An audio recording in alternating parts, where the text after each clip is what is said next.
For 300 years, humanity had been the quiet neighbor of the galaxy. They came to the stars with smiles on their faces and hope in their hearts. When the great galactic Concord opened its doors to Earth in the year 2247, humans accepted their place as a young species. They were polite. They were eager to learn. They followed every rule and respected every tradition. The older species looked at them and saw nothing special. Just another primitive race crawling out of their little planet, trying to find a place among the stars. Admiral Daniel Harper stood on the bridge of his starship, the Resolute. His hands gripped the metal railing so tight that his knuckles turned white. Through the massive window before him, he could see the ruins of New Geneva Colony. The planet had been beautiful once. Green forests had covered its surface. Rivers had sparkled under the light of its yellow sun. 14 million humans had called it home. Children had played in its parks. Families had built their dreams on its soil. Now there was nothing left but ash and silence. The Dominion had done this. Their warships had appeared in orbit 3 days ago. They had declared that New Geneva fell within their territorial expansion zone. When the colonists refused to leave their homes, they had simply burned the planet. Every city, every town, every village. 14 million people turned to dust in a matter of hours. The Galactic Concord had sent their official response that morning. They called it an unfortunate miscalculation. They offered their deepest condolences. They promised to launch an investigation that would take years and accomplish nothing. Commander Laura Mitchell stood beside her admiral. She had served with Daniel Harper for 15 years. She had never seen him like this. His face was calm, but his eyes burned with something dark and terrible. "How many times, Laura?" he asked quietly. She knew exactly what he meant. She had memorized the numbers long ago. 17 major incidents in 90 years, sir. The species massacred our miners on station. 240 dead. The Syndicate destroyed 3 of our colony ships in neutral space. 3,000 civilians killed. They burned our settlement on 7 before this. 800,000 dead. And now New Geneva. Daniel closed his eyes. And every single time we filed our complaints, we followed the proper channels. We trusted the Concord to give us justice. Yes, sir. And every single time nothing happened. A few apologies, a few promises, and then another massacre.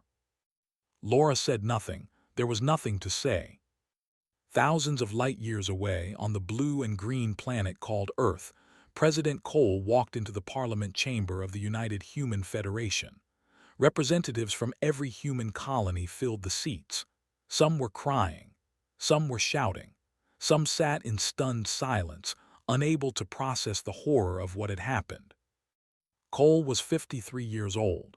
She had gray hair and kind eyes. She had spent her whole life believing in diplomacy and peaceful solutions. She had shaken hands with alien ambassadors.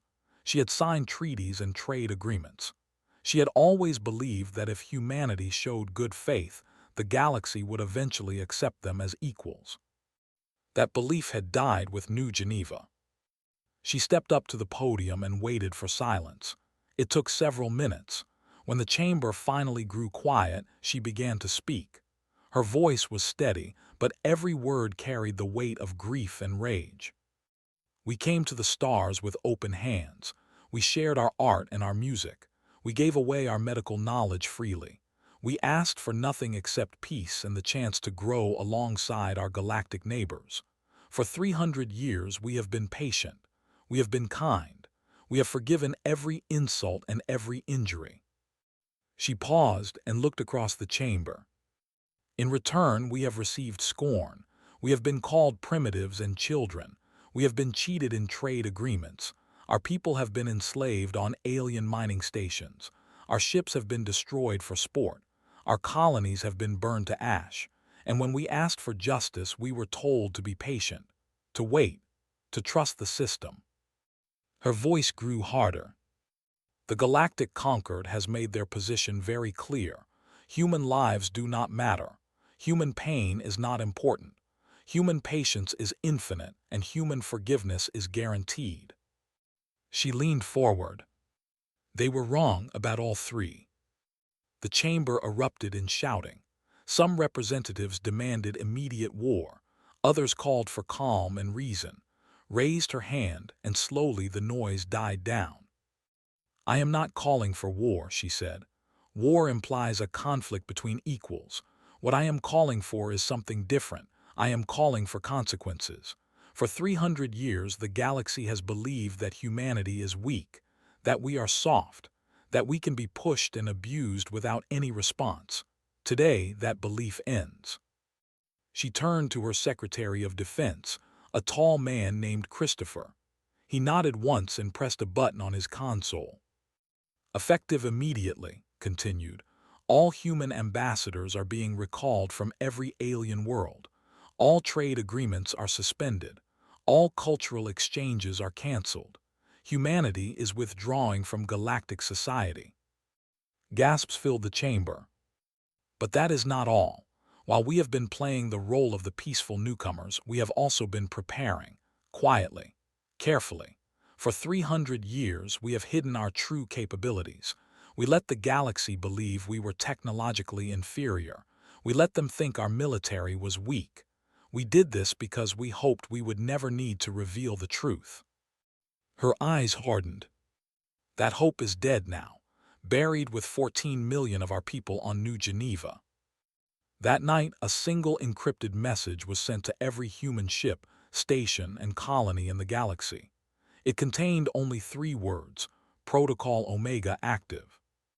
On 100 different worlds, human ambassadors quietly packed their bags and boarded ships heading home.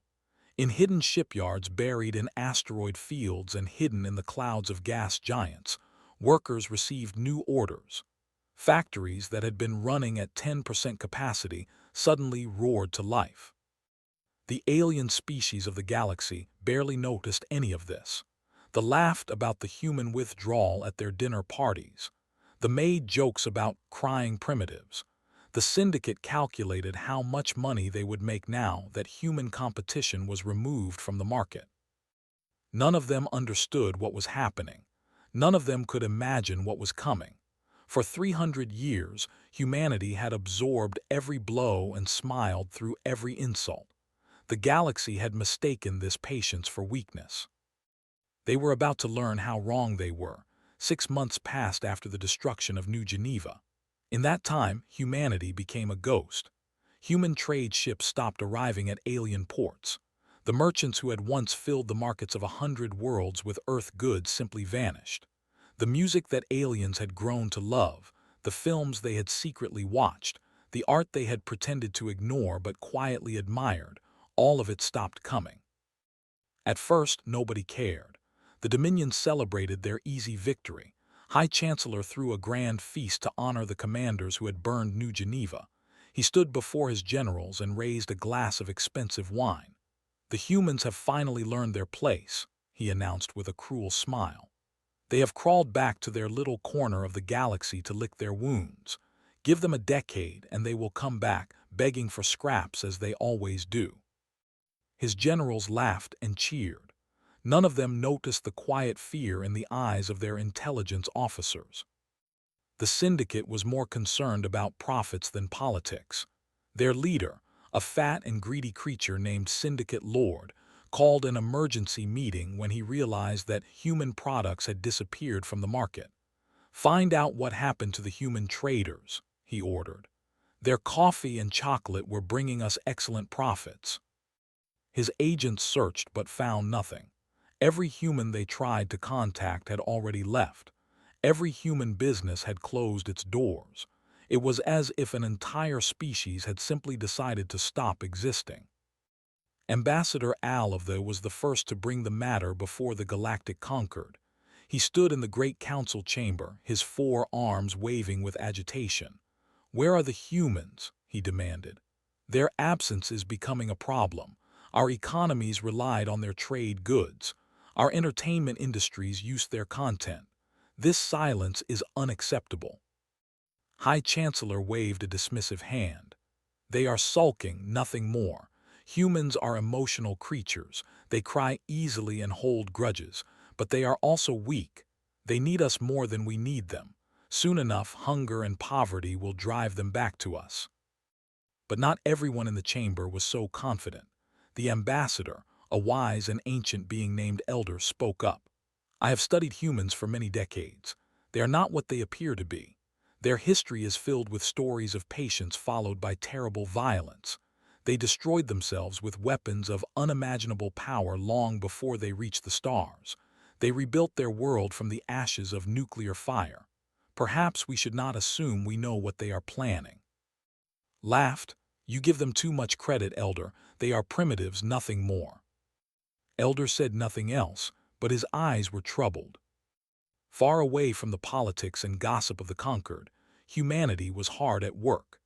In a massive underground facility on Mars, Commander Price addressed the largest gathering of military officers in human history.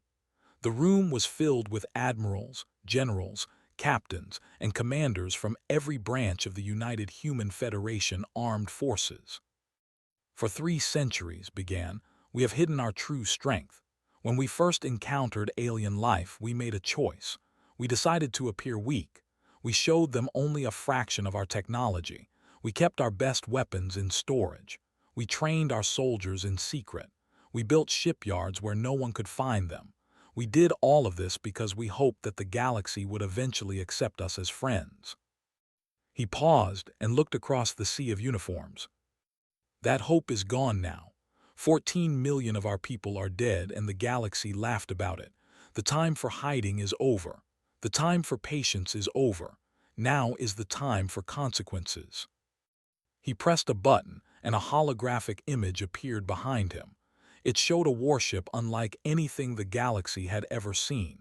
Sleek and angular, it bristled with weapons that seemed to bend light itself. The officers in the room gasped. This is the Vanguard-class dreadnought, explained. We have been building these ships for over a century. Our enemies think our best vessels are the old patrol cruisers we show them. They have no idea that we possess weapons capable of cracking a planet in half. In another part of the facility, Dr. Elizabeth Warren led a group of scientists through a laboratory filled with strange and wonderful machines.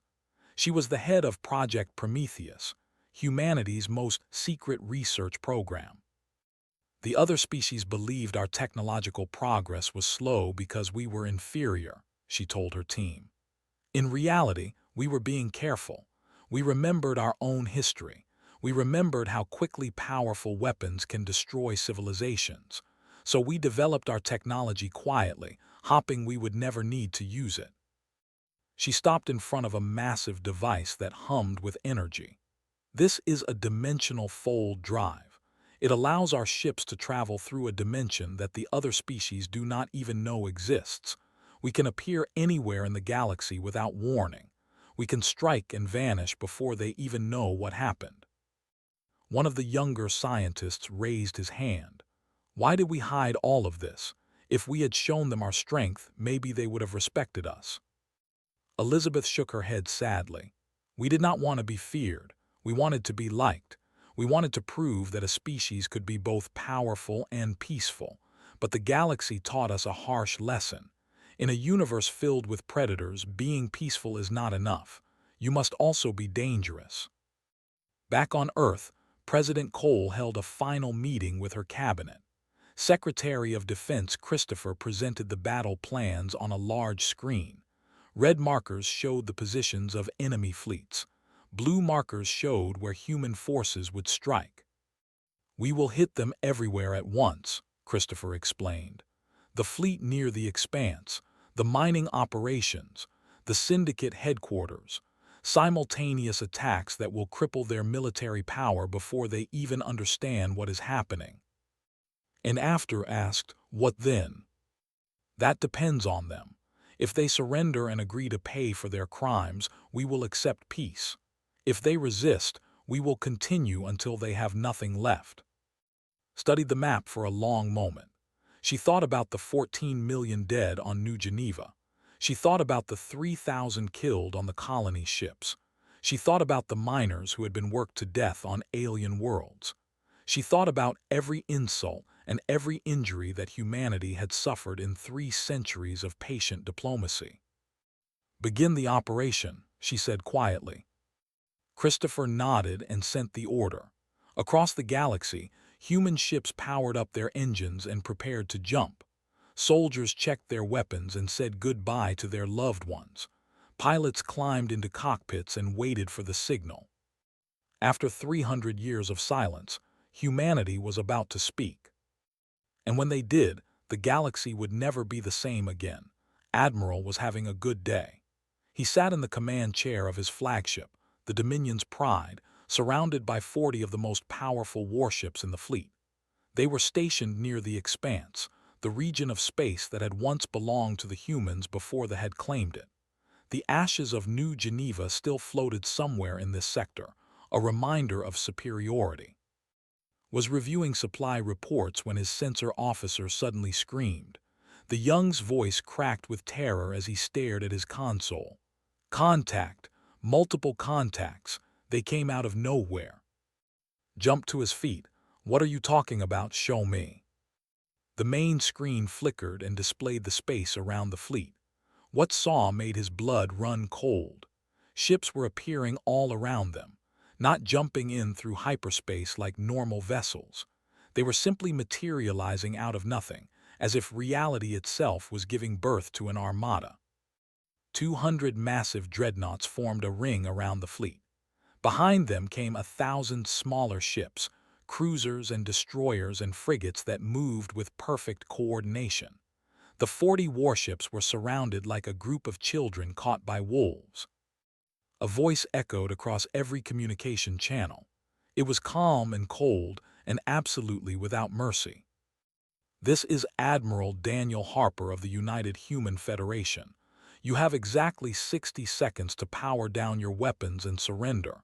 There will be no second warning. There will be no negotiation. Your 60 seconds begin now."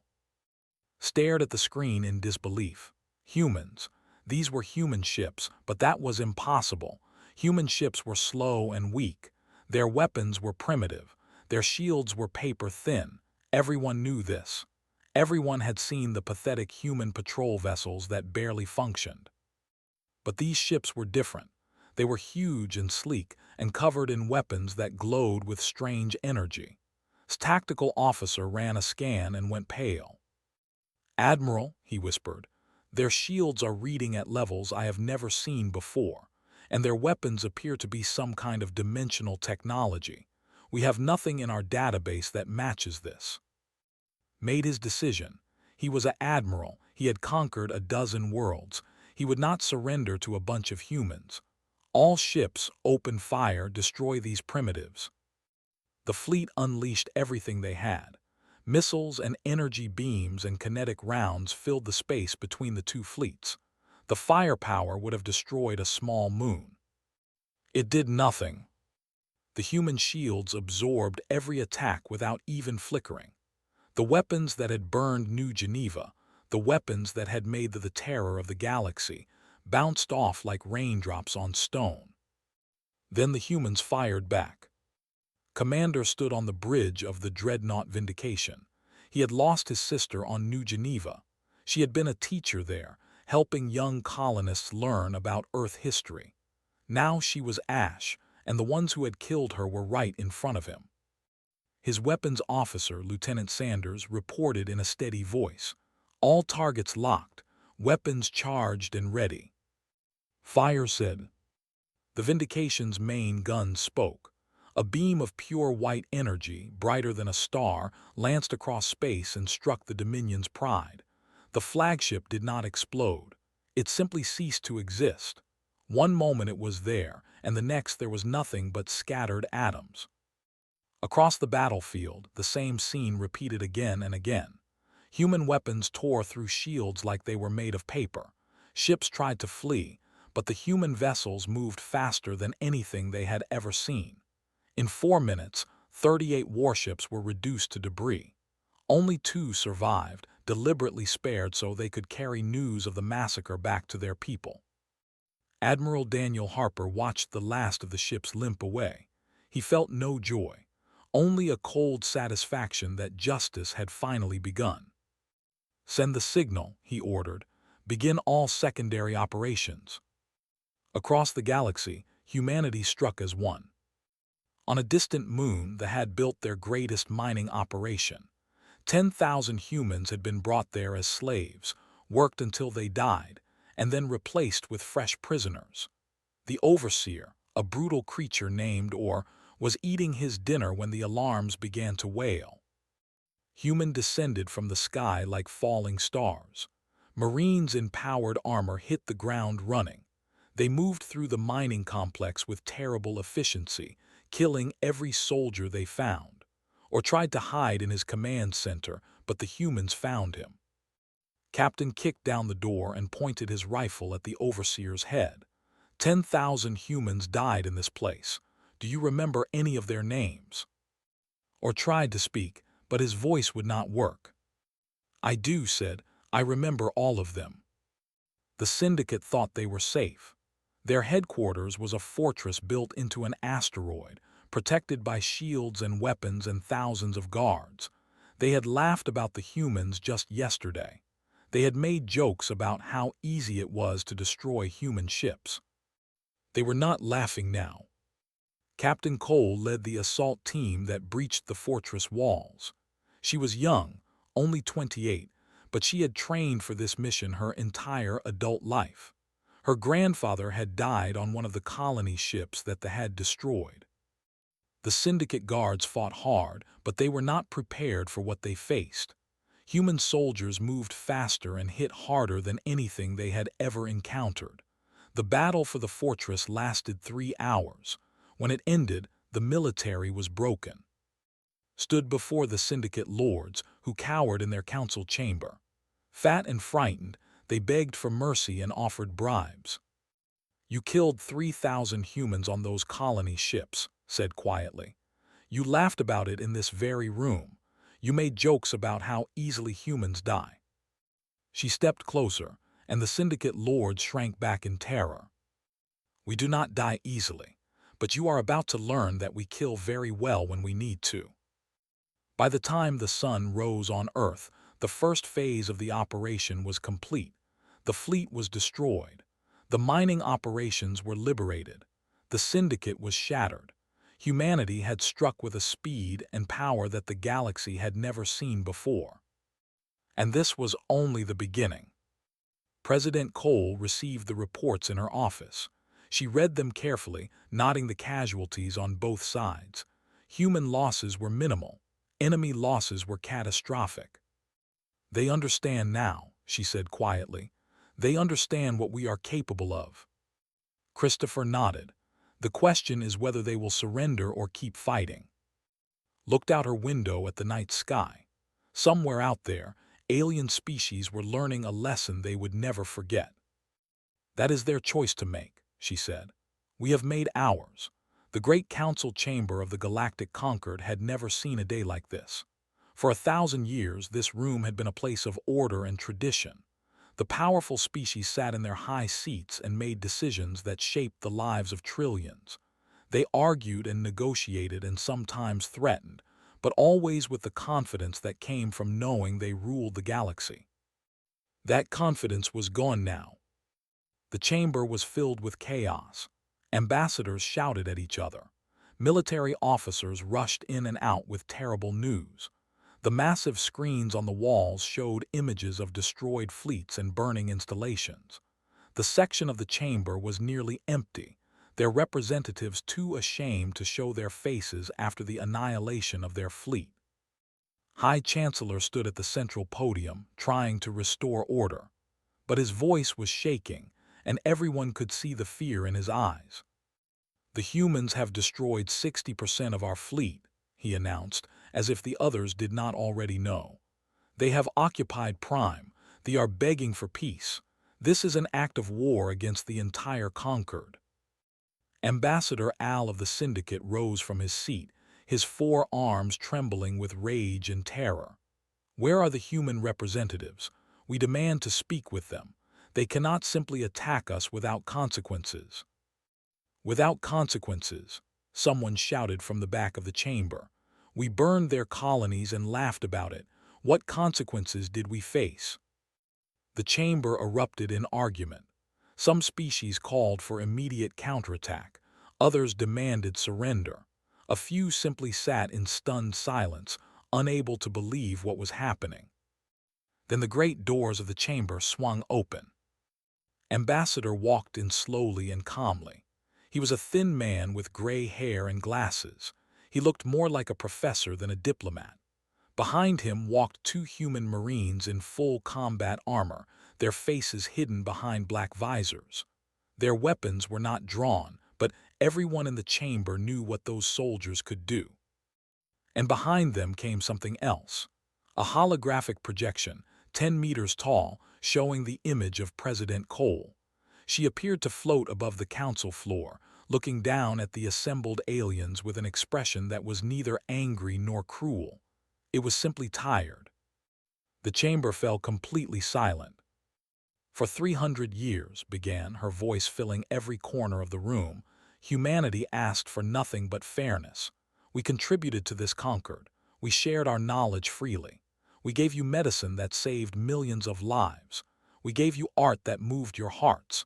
We gave you music that made you dance and cry.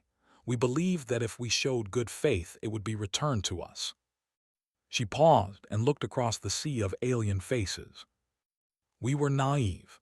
Every kindness we showed was interpreted as weakness. Every time we forgave an injury, it was seen as permission to harm us again.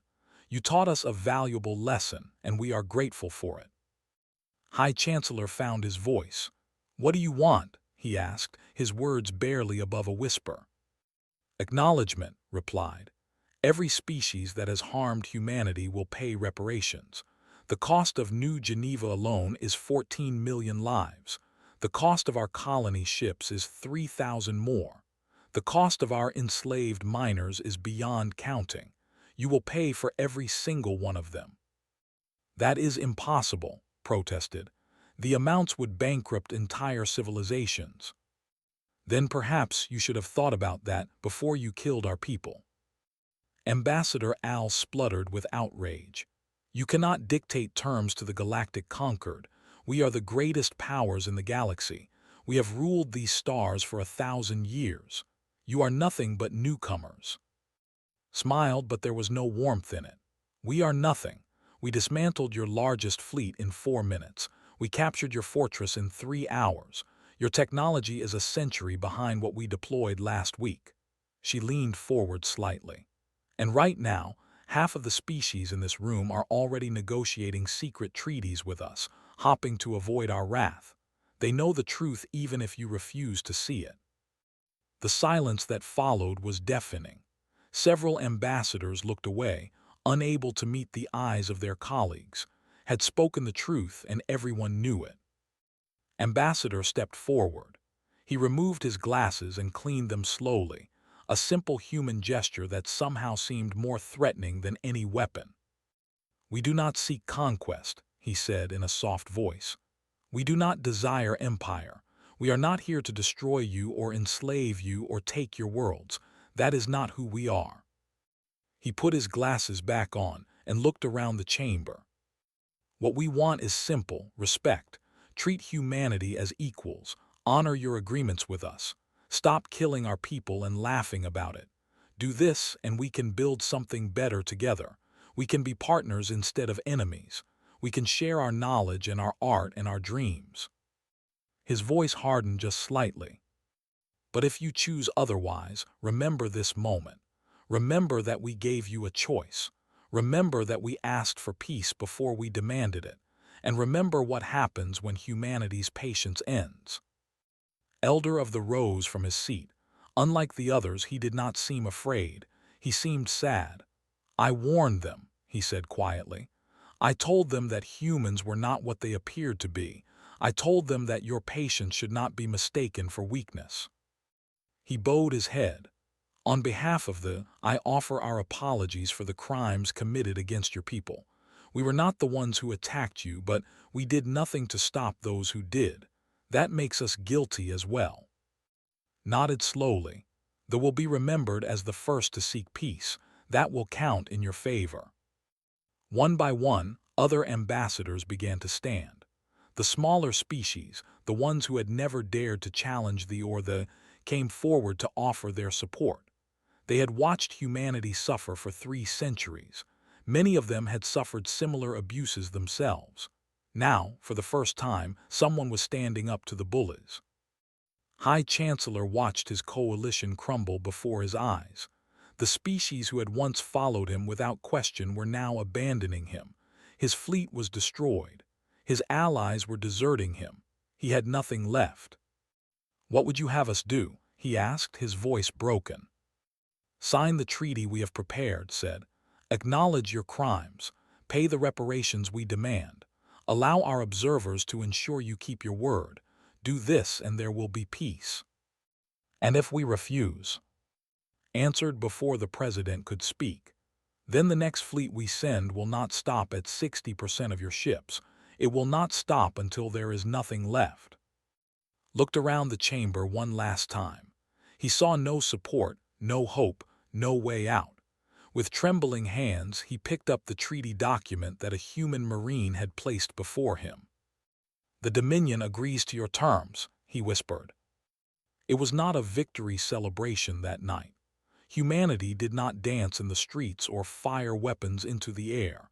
Instead, there was a quiet sense of satisfaction. Justice had been done. The dead had been honored, and the galaxy had learned a lesson it would never forget. President Cole stood alone in her office, looking at the signed treaty on her desk. 14 million names ran through her mind. She had not saved them. She could not bring them back, but she had made sure their deaths meant something. "Never again," she whispered to the empty room.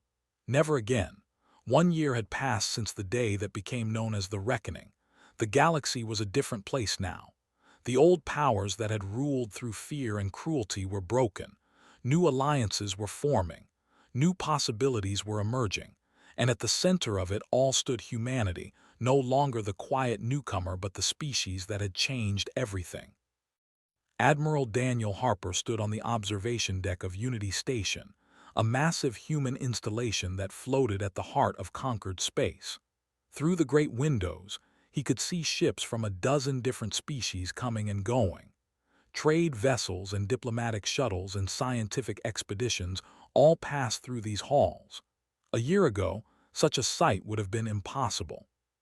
Commander Laura Mitchell joined him, carrying 2 cups of coffee. She handed one to her old friend and stood beside him in comfortable silence. "Do you think they will ever truly trust us?" she asked after a while. Daniel considered the question carefully. Trust is a big word. It takes generations to build and moments to destroy. What we did was necessary, but it was also terrifying. We showed the galaxy that we are capable of incredible violence when pushed too far. He took a sip of his coffee. "But respect is a good foundation. They respect us now. They know that we will not be abused without consequence, and perhaps in time that respect will grow into something more." On the once proud Dominion was slowly rebuilding. High Chancellor had been removed from power, replaced by a council that understood the need for change. The reparations they paid were heavy, but they paid them without complaint. Every month, credits flowed from accounts to funds that supported the families of New Geneva's victims. Every month, they were reminded of the price of their arrogance. Some still harbored anger. Some dreamed of revenge. But their leaders knew better. They had seen what human weapons could do. They had watched their greatest fleet vanish in 4 minutes. The fire of vengeance burned in some hearts, but the cold reality of power kept it contained. The syndicate no longer existed. Its leaders had been put on trial before a joint human-alien court. The evidence against them was overwhelming. Video recordings showed them laughing as they gave the order to destroy the colony ships. Financial records proved they had profited from human slavery for decades. One by one, they were found guilty and sentenced to life imprisonment. Some said the punishments were too harsh. Others said they were not harsh enough. But most agreed that justice, imperfect as it was, had been served. The species had chosen a different path. After their mining operations were liberated, they had entered into deep negotiations with humanity. They offered something that surprised everyone, a full and genuine apology. Not the empty words that the conquered had offered after New Geneva, but a real acknowledgement of guilt. Elder, the new leader of the, traveled to Earth personally to deliver this apology. He stood before the Parliament of the United Human Federation and spoke for 3 hours about the crimes his people had committed. He named every human who had died in their minds. He described the conditions they had suffered. He wept openly as he begged for forgiveness. It was not enough to erase the past. Nothing could do that, but it was a beginning. President Cole completed her term and chose not to run for re-election. She had done what she set out to do. The galaxy knew that humanity could not be pushed around. Treaties guaranteed the safety of human colonies. Trade agreements ensured fair treatment for human merchants. The days of exploitation were over. On her last day in office, she gave a final address to the Federation. "We did not want this conflict," she said. "We did not choose to become warriors. For 300 years we tried everything else. We offered friendship and received contempt. We showed mercy and received murder. We trusted in justice and received only empty promises." She looked at the camera with steady eyes. "But when we had no other choice, we showed the galaxy what humanity is truly capable of. Not just our weapons and our technology, but our determination, our unity, our refusal to accept injustice forever. These are the qualities that make us human. These are the qualities that will guide us into the future." The years that followed brought changes that no one could have predicted. Species that had once scorned humanity began to seek its guidance. Human mediators were called to resolve disputes that had festered for centuries. Their reputation for fairness and their proven power made them ideal negotiators. Conflicts that had seemed eternal were finally ended. Human scientists shared their knowledge freely with any species that asked. Medical technology that had been developed in secret was released to the public. Diseases that had plagued alien worlds were cured within years. The dimensional fold drive was offered to peaceful species, opening new possibilities for exploration and trade. Human artists created works that moved beings across the galaxy. Music and paintings and stories that spoke to something universal in all intelligent life. The art that had been ignored during humanity's years of patience was now celebrated everywhere. Human culture became the most popular in known space. Dr. Elizabeth Warren, who had once led the secret weapons program, now headed the Cooperation Initiative. She traveled from world to world, building bridges between species that had never trusted each other. Her work saved more lives than her weapons ever took. "Humanity's greatest strength," she wrote in a paper that was translated into 100 languages, "was never our technology or our military. It was our capacity to endure, to adapt, and ultimately to forgive, but only after justice was served." Admiral Price, now retired, took command of the peacekeeping fleet that patrolled the galaxy. His ships ensured that no species would ever again prey upon the weak. "We patrol these stars not as conquerors," he told his crews, "but as guardians. We know what it means to be helpless. We will never let another species suffer that fate." On a green and beautiful world called New Geneva II, a memorial stood in a garden filled with flowers. 14 million names were etched into crystalline stone that glowed softly in the light of twin suns. Families came from across the galaxy to visit. They left flowers and photographs and letters to loved ones who would never read them. Ambassador visited every year on the anniversary of the destruction. He was an old man now, his hair completely white, his steps slow and careful, but he never missed the visit. He stood before the memorial for a long time, reading the names he knew by heart. Then he knelt and placed a single white flower at the base of the stone. "We remember," he whispered. "We will always remember, and because we remember, we change the galaxy." He stayed until the suns began to set, painting the sky in shades of orange and purple. Then he stood, brushed the dirt from his knees, and walked back to the shuttle that would take him home. Humanity had shown the universe what happened when its patience finally ended. The consequences had been terrible and necessary. But more importantly, humanity had shown what it was capable of when the fighting was done. It chose to lead rather than dominate. It chose to protect rather than destroy. It chose to forgive once the lesson had been learned. The galaxy would never forget the reckoning, but it would also never forget what came after. The peace that humanity built was not perfect. Nothing made by intelligent beings ever could be, but it was better than what had existed before. It was fairer. It was kinder. It was more just. And it all began on the day when humanity's patience finally ended. The stars still shone in the endless darkness of space. Ships still traveled between worlds. Species still argued and traded and dreamed. But now they did so knowing that there was a force in the galaxy that would not tolerate cruelty. A species that had learned the hardest lesson of all, that sometimes peace must be earned with fire before it can be maintained with wisdom. Humanity had earned its peace, and it intended to keep it forever.